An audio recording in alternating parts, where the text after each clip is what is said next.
Welcome to the English Wine Collection's Wine Talks British Business podcast. This episode features Jamie Ritchie, who is the chairman of Sotheby's Wine Worldwide.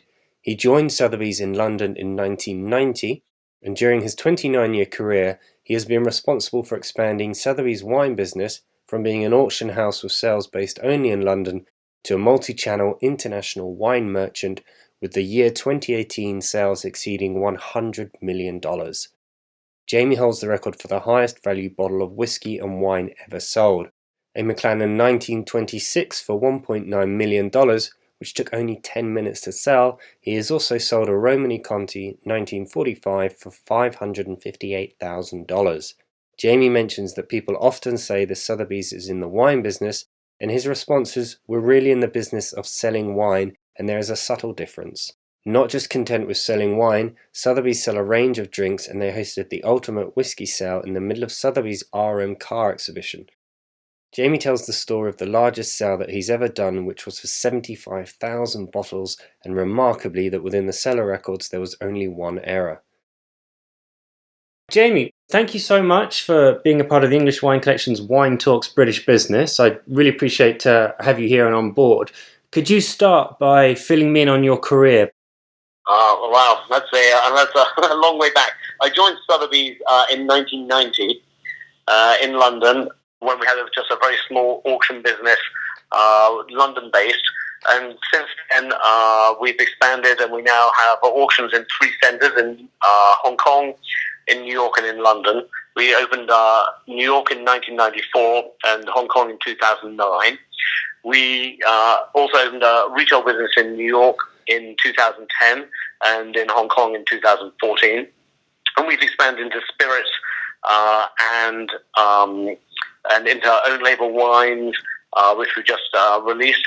And so my career has taken me from London, where I started back in 1990, and when we launched the New York auction business in 1994, I then moved to New York in 1995 and have been living in New York ever since. The evolution of the business has all been from for all my life has been from London to New York, and then since we opened Hong Kong, our retail business it's been much more globally focused rather than just on the UK or the US. And what about within yourself? Because if I've got this correct, were you originally training to be a lawyer? Is that right? You've done some good research. Trained to be a lawyer, and I was really only interested in criminal law rather than in the wider area of law. And so while I was doing that, my version of an auctioneer is that barrister is a failed actor, so the acting role is just reduced. And my version of an auctioneer is a failed barrister, and so I want to be an actor originally. Right. I set out to do that, so I reduced the role to a barrister, and then reduced the role further to an auctioneer. And luckily, I've been luckily allowed in the rostrum for the last 20-something years, performing as an auctioneer. So I get to perform, but in a much more limited role than an actor does. Right, as you said, you got the bug for performing, as it were. But it's been quite a progression for you, though.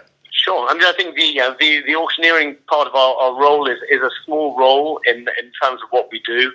We're mostly in the business of finding and selling wine, but the auctioneering and the performances are certainly a highlight and a fun part of it. And we do then commercial auctions as well as in benefit auctions. And just a few weeks ago, I was in London and we sold a bottle of whiskey, a bottle of Macallan 1926, the 6-year-old, for $1.9 million. Oh wow! So that lot took 10 minutes to sell. So it was a very exciting lot in the auction room. We had one bit of moving around the auction room. We had about 10 bidders started out on it, and it came down to obviously 2 at the end. So that was all fun. So luckily I hold the record for the highest value bottle of whiskey that's ever been sold, and also the bottle of wine. We sold a bottle of Romani Conti 1945 for $558,000 last year. So some fun stuff in the auctioneering side. I'd love to come back to some of that, but just before we do, I'd like to focus on your career, and if we could go back again, because you hadn't originally started out with Sotheby's, as you say, you had a different career. How did that come about for you? Starting at Sotheby's? Yeah.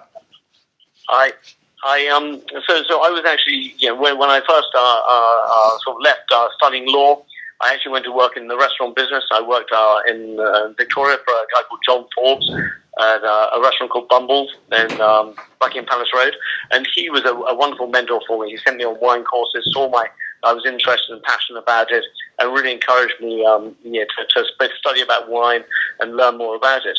And then I moved to Brinkley's restaurant group and has a wine store called Brinkley's Wines, which is still going on Hollywood Road. And I worked with John for 4 years as his restaurant group was expanding. I think we started with 3. There was 86 with 3 restaurants. I think we had 10 in 1990.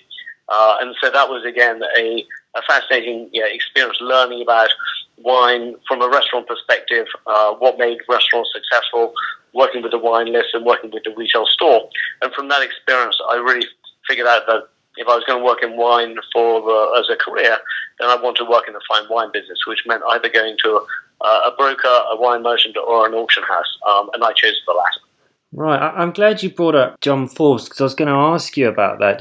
Because I've got here that you've mentioned him, he's had a big influence on your life, and that he was almost like your godfather, if I've got that quote correctly. Can you think of any specific moments of how he helped you and was really, was such a memorable figure for you?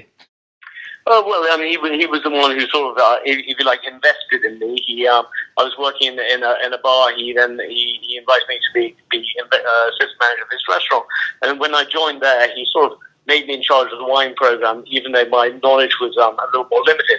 He sent me off on the Wine and Spirit Education Trust courses, and then he used to take bets with me over any sporting fixture, so rugby, soccer, etc. And he's always take the underdog and make sure that the underdog was going to. He always picked the underdog and gave me the favourite, and was always made sure that the favourite was going to win, and then I would win the bet, and the bet was always about him giving me some wine. So he not only encouraged me to attend and learn about wine, but he also encouraged me to taste it. And he was really a wonderful person in that way. So your reward was wine, essentially. Exactly. So I got to taste it, enjoy it with friends, and learn more about it. And so he was doing two things. One was making sure I was getting educated, and then I was also practicing the education. So how important do you think it is for a young person to have such a valuable mentor, such as John Forbes?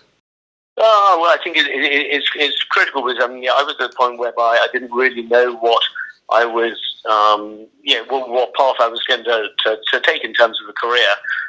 And he really, encouraged me. I already had an interest in that, and I guess a hidden passion for wine. I remember wines that my father served me when I was 14, 15, and so there was obviously some interest there, but I wasn't really aware of it. And what he did was he brought it out, encouraged me, and I think it's very important that we do that with the wine business. And the wine business in the UK has a good history of being a place where people can have successful and long careers. I think that's less so in other areas of the world. So what do you mean by you think it's important to have mentors to help people? I think it's super important to have mentors to help people. I think to guide them and to guide them in a couple of areas. One is obviously a foundation of knowledge, which is critical to be able to build upon it. And then it's also a guidance in terms of business and the business of wine. And because people say well, we at Sotheby's are in the wine business. And I say, well, we're really in the business of selling wine. And there's a subtle difference there, because it is at the time where we love and are passionate about wine, we enjoy it, we drink it, we talk about it, we visit wine countries, we love talking to producers. We also, what sustains us is by being successful in selling it and commercializing it. So that keeps us visiting new producers, new vintages. And so I think it's also the business aspect, which needs mentoring as well as the actual the education part. It's also the enthusiasm I'm picking up as well, because you need to have the enjoyment element to stay on it for the latest vintages, as you're mentioning. Yes, I think, the wine business is luckily full of passionate people who know enormous amounts about different areas of it, but you need that passion. The wine business, if you want to If you want to solely make money, then there are probably other careers that you should look at.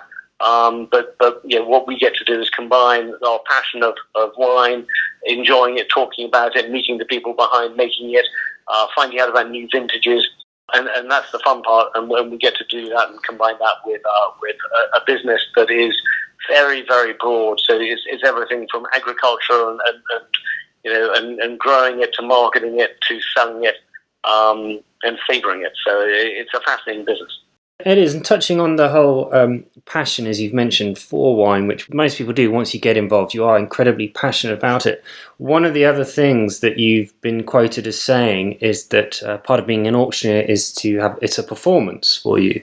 And I was just wondering, can you talk to me a little bit about that, what that means for you? So any auction is a performance, and obviously the higher profile ones are ones where you have the more exciting property to sell. Are the most exciting ones, and where you get a big audience and a lot of action and a lot of activity. But each auction, when you get up there, it is a performance. You have nowadays you have various different audiences which you're performing to, and so you have those people in the room who have chosen to attend. You have the people on the telephone who are joining you through our colleagues on the other end of the telephone. You have people who are bidding live online and who are watching the auction, bidding from wherever they may be around the world, through an app, through their telephone, through a computer. And then you obviously have the people who are the absentee bidders who have submitted the bids to you, and you're just executing those bids. And so you have the four different constituents, and you're obviously performing to them. I think any auctioneer as any auctioneer, you can't necessarily make someone bid who doesn't want to bid.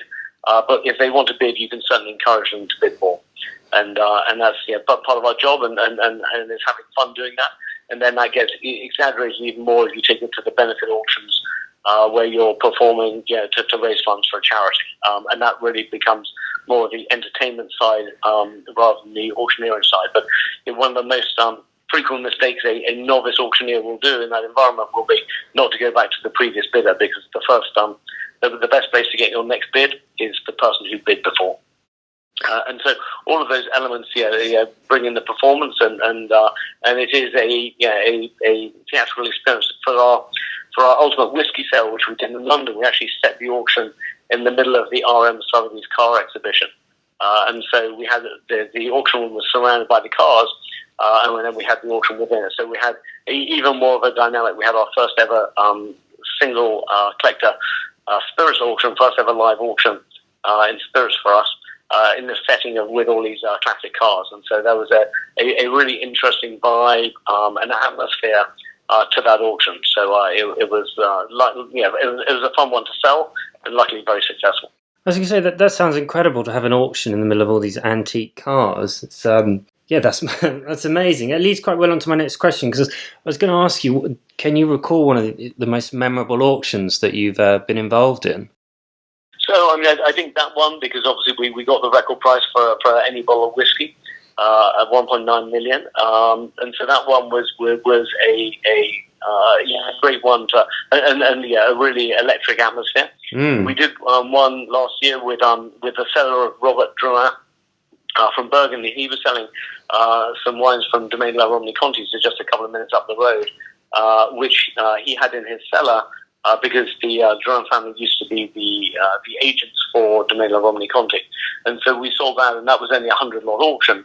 But again, because of the unique provenance of Domaine La Romney-Conti coming from Robert Drouin's cellar, there was phenomenal interest and excitement in that, and that's where we set the record for the Romney-Conti 45. Another one which we did was direct from Chateau Mouton Rothschild, which we did in Hong Kong in January 2015. And that was, again, it wasn't that many lots. It was probably about 300 or 400 lots. Actually, probably less than that, probably between 200 and 300 lots. And I was expecting the auction to be about 2 hours long. It was an evening auction. And so I was the only auctioneer scheduled to do the sale. And it was some 5 hours later when the auction finished, which had been a great success, but I wasn't planning on doing a 5-hour stint in the Rothschilds. So that was another fantastic one. And the final one I would say was back early on in my career, was back in 1993. We got the opportunity to do a sale for the Prince Fontana Taxis in Regensburg in Germany. Yeah. And that was the largest sale we've ever done, which was 75,000 bottles. And in 75,000 bottles, it shows German efficiency. There was, I think, only one error in the seller records that we found. And that was a 3-day auction, which was a sort of unbelievable marathon. And so one of those house sales where we're all off site in a different location. Yeah, it was also incredibly exciting and was again spectacularly successful. But way back then, 75,000 balls brought about 1.4 million pounds. Nowadays that would be a little bit of a different story. I think that's remarkable, picking up on what you said there. I was actually going to ask you about that auction, so I'm really pleased you brought it up. But just touching on that, within 75,000 bottles, you said there was only one mistake. I think that's amazing. It is, because we see sellers every day, and even with the most meticulous ones, there are normally many errors. Yeah, no, it's almost part and parcel of it. So you've launched Sotheby's Wine in New York, which was going back to 1994, which I've got here. It was the first ever international wine house, I believe, at the time. What led to the expansion of Sotheby's? So we're obviously always ambitious. At the same time, in 1994, we were also following on from the sale in Germany. We were also setting up sales in Zurich. And in 1993, we heard that the regulations were changing in New York, and the auctions would be permitted in 1994. Prior to that, there was no auction regulation, and so you couldn't sell wine at auction, which meant that in the U.S. marketplace, essentially, there was no real secondary market for wine, so people wouldn't buy and build big wine collections. There was only really a few connoisseurs and aficionados. And so what happened in 1994 was the regulations changed. We were able to sell wine, but you have to have a 10-year-old license in order to sell wine, and that regulation is still in existence today. Okay. And so we partnered with Sherry Lehman, had our first auction, and it was again a phenomenal success. And we then went on to build our US auction business, which is continuing to thrive and grow today. How do you feel the international sales are going for Sotheby's in regards to wine? So I think we've come a long way since 1990 and London only sales. Nowadays we opened Hong Kong in 2009, and Hong Kong is our largest selling centre by value. And the Asian market is very, very important to our business. So we sell somewhere over 60% of the value of what we sell worldwide is sold to Asian buyers. Okay. And so I think you've now got the big difference is in London. We were back in the 90s. We had a small business with a few international buyers, and now we have a truly global business, and we're selling to buyers all over the world from each location, and it really is a global marketplace. And the average age of the buyer has come down from sort of around 65 to around 45. So you've seen a huge change in demographics and geographics, and so you're seeing new buyers coming in who've created wealth at a younger age than before, and from new regions and countries. So whether that's Brazil or Russia or India, in addition to the traditional countries. And so obviously these new buyers don't have the wines in their cellars to try and enjoy, and so they need to acquire them through the secondary market. Why do you think they're interested in it? Because wine is often associated with a sort of an older generation. It's good to know that people are interested in buying these wines, especially these rarer and more expensive. Why do you think that is? I think everyone wants to have the best experiences, and they want to share things. I think the world is a complicated place, and I think everyone works very hard, and so as part of their enjoyment, the enjoyment of discovering and learning about wine and tasting wine, and sharing them with friends is really important. In China, you very rarely see two people sitting down for for lunch together. It's normally a group of people, and the food is shared, and sharing wine within that environment, fits very naturally. And I think all generations, older generations and younger generations, really enjoy the experience and the experimentation of trying different wines, comparing different wines, and acquiring knowledge as you do that. And so I think and wine is one of the great joys in life. Every day you taste a wine from a different producer. Even if you taste it 10 times before, it's a different bottle. The vintage has evolved, has changed. And so there's enormous enjoyment that you get derived from drinking wine and learning more about it. And learning more about it is really just to try and refine your selection. So when you're selecting a wine, you think you're going to give something that gives pleasure to you and to your friends who you're drinking with. It's definitely, as you've touched on it, it's a wonderful social element, isn't it? It's generally part of a good atmosphere, sitting down at a meal or with friends. So you're still based in New York, and I was just wondering how you take time to relax and to get away from all of this busy lifestyle of wine. New York's a great city with lots of. There is no shortage of things to do, whether it be museums, running around Central Park, and the food and wine scene here is fascinating. As we've expanded into whiskey, I'm learning more and spirits. I'm learning more about that market, exploring some bars. I was at the Brandy Library at the weekend, I tend to use all that New York's got going for it. I luckily have a wonderful wife and two great children who keep me busy, whether that's sports-wise or discussion-wise. They're both one's at the Edinburgh University and one's here at the French Lycée in New York, and so they keep me busy in between as well. And I think I also enjoy cooking. Okay. And having dinners and lunches with friends, and so the combination of drinking some bottles over something good to eat is convivial and fun as well, and hopefully we get our children to join in as well. You touched on earlier on a little bit how the wine trade, or rather the wine sales with the auction house, has changed, and you've got these new audiences, these new people being involved. How much do you think the internet has helped that and had an impact on Sotheby's? Oh, I think it's huge in terms of our business growth so far. I think one of the most significant things we did was bring in the live online bidding and the live auctions. And I think we did that some 8 or 9 years before the rest of Sotheby's engaged in that. And so we were a forerunner of that. I think that opens up our auctions to anyone wherever they are around the world who can participate in the live auction.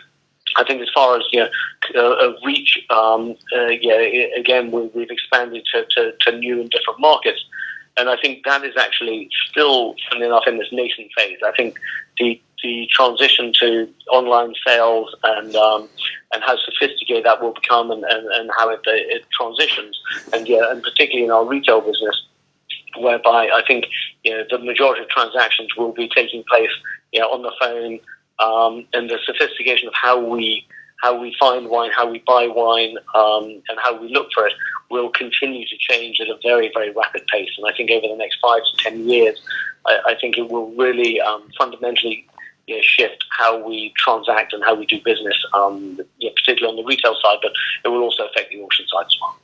Do you think a lot of the older wines that are bought, and also the more valuable wines, are they purely for investment, or do you think people actually consume them and enjoy them? So it's difficult to know what percentage are consumed of course.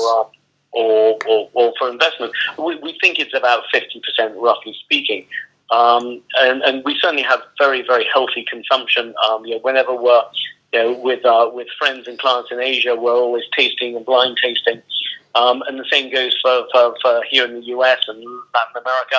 And so I think there's a healthy amount of consumption going on.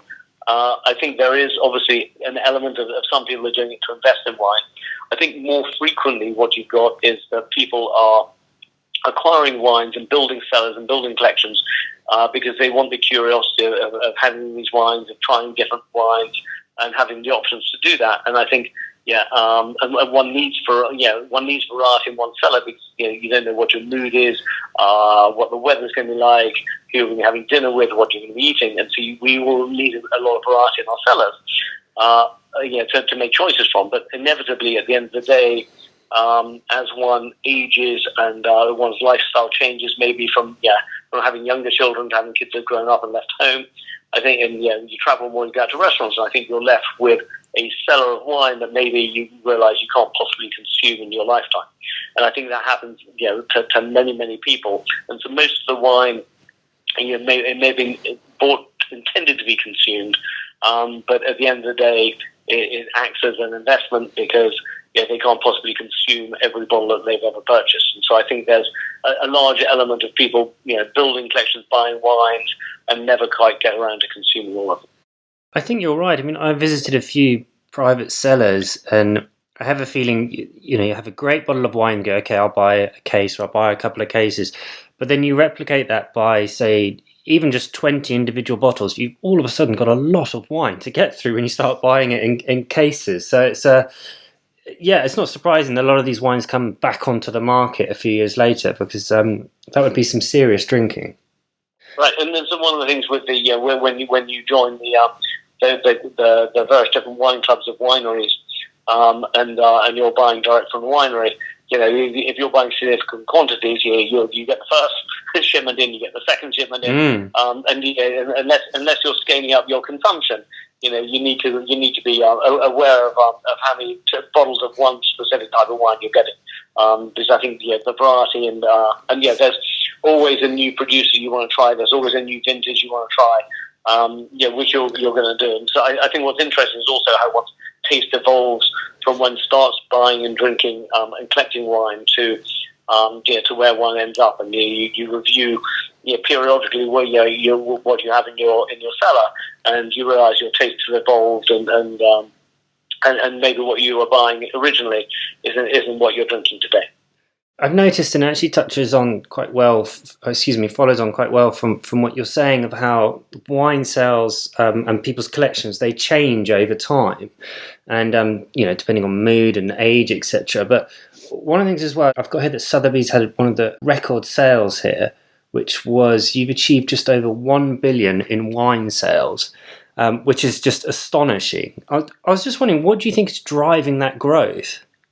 I think the growth is a few different things. One is that we obviously do have a broader group of people interested in buying wine. So the older clients have not stopped drinking wine and consuming wine, and yet there's a growth in younger buyers wanting to buy and appreciate these wines.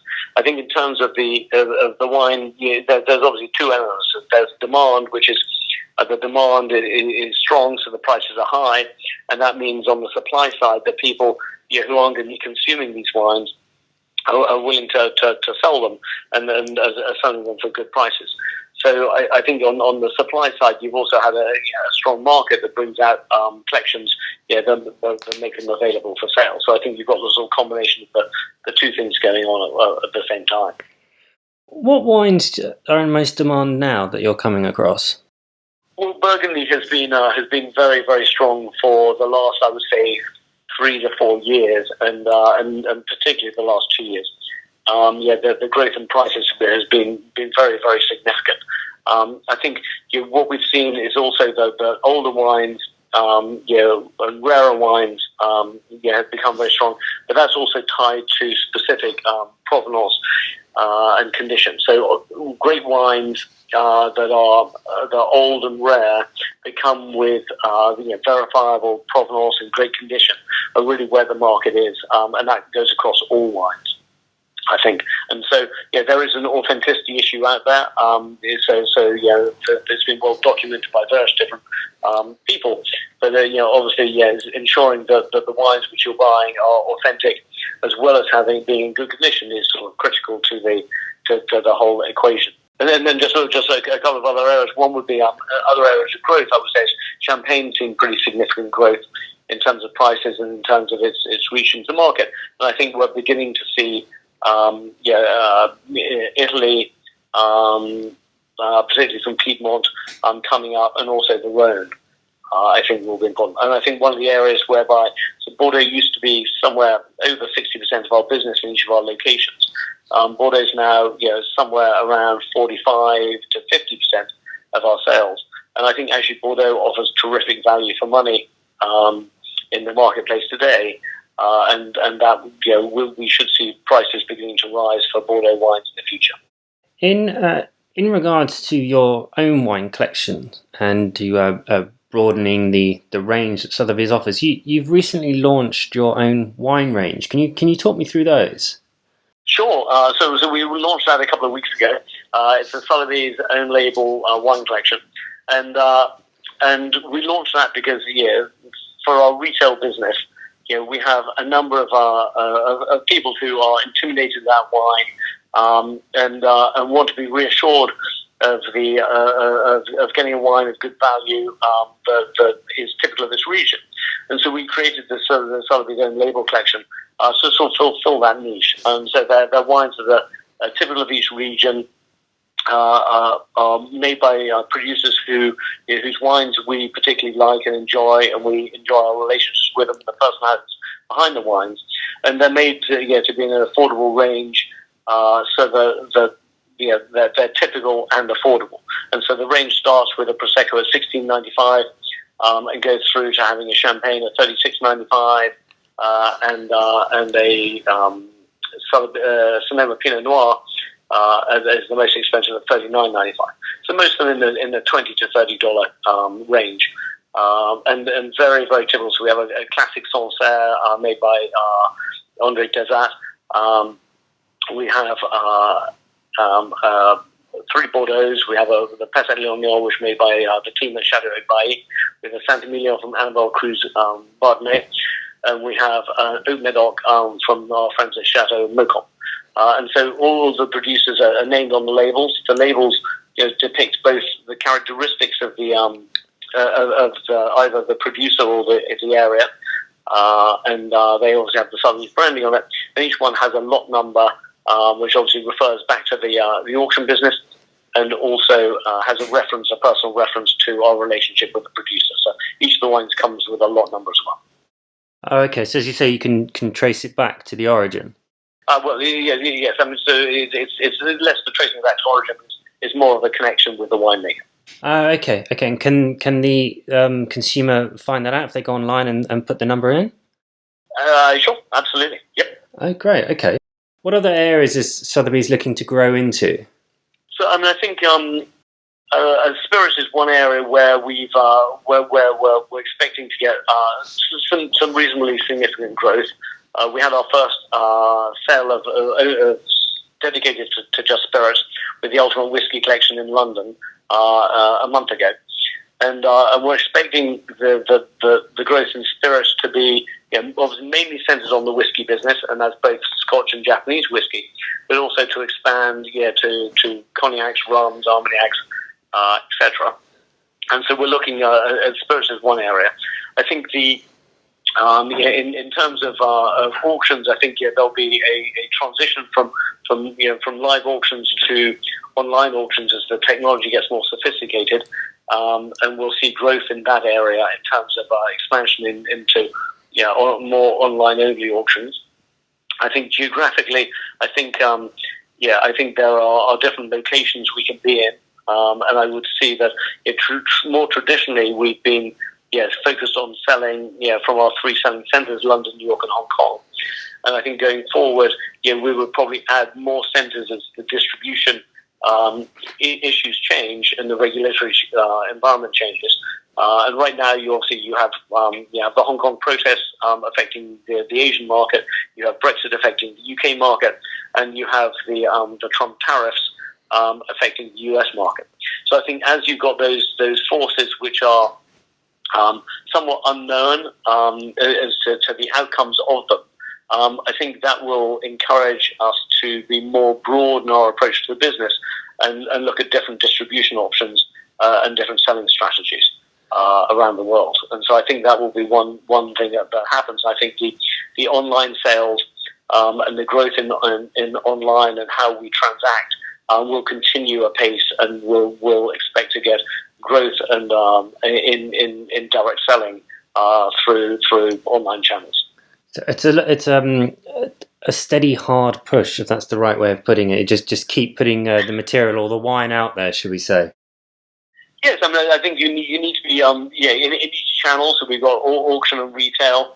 And retail covers a number of different guises, including our own label program, and then you've obviously got the wine and the spirits. And I think the storage is important. I think it's creating an ecosystem for clients and consumers who are comfortable transacting with you and will come to you because you have knowledge, expertise aligned with business ethics. The mean that people want to transact with you. Jamie, that's been absolutely wonderful. Thank you. I was just wondering, is there anything else that you'd like to mention? I don't think so. I think we've covered a lot in a relatively short amount of time. So I thank you very much for inviting me to join you on your show. No, absolutely, Jamie. Thank you so much. It's been wonderful. Great. Thank you very much.